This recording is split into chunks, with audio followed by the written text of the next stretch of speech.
నీళ్ల వనరు తరలించి నిధులన్నీ మళ్ళించి తెలంగాణ బతుకుల్లో తెగమట్టి గొట్టిన ఆంధ్ర సర్కారుపై అసమాన పోరు చేసి ప్రత్యేక రాష్ట్రానికి ప్రాణమిచ్చిన మరులకు జోహారులు జోహారులు, అమరులకు జోహార్, వీరులకు జోహార్, అమరులకు జోహార్, వీరులకు జోహార్.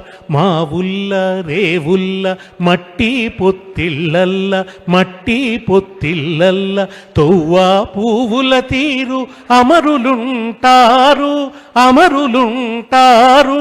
తొవ్వా పువ్వుల తీరు అమరులుంటారు.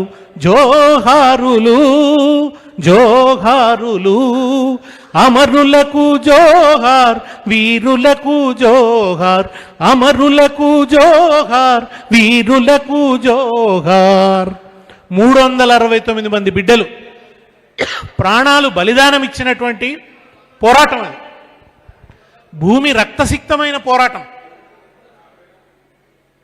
ప్రజలు ప్రత్యక్ష యుద్ధం చేసిన పోరాటం.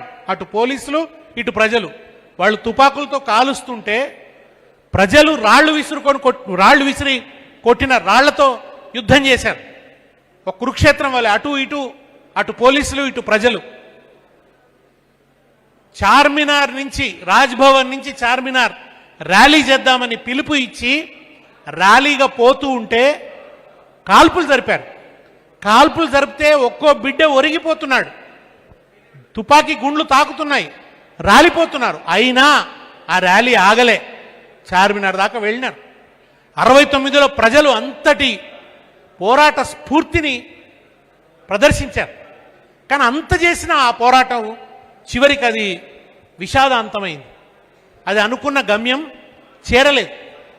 ఆ ఉద్యమంలో పాల్గొన్న యువకులందరూ ఆవేశానికి గురయ్యారు, ఆగ్రహానికి గురయ్యారు, జీవితాలు కోల్పోయారు, వాళ్ళ చదువులు కోల్పోయారు. ఎంతోమంది చదువు పోయింది, ఓ సంవత్సరం విద్యా సంవత్సరం పోయింది, దిక్కుదోచని స్థితి వచ్చింది, నిరాశ వచ్చింది.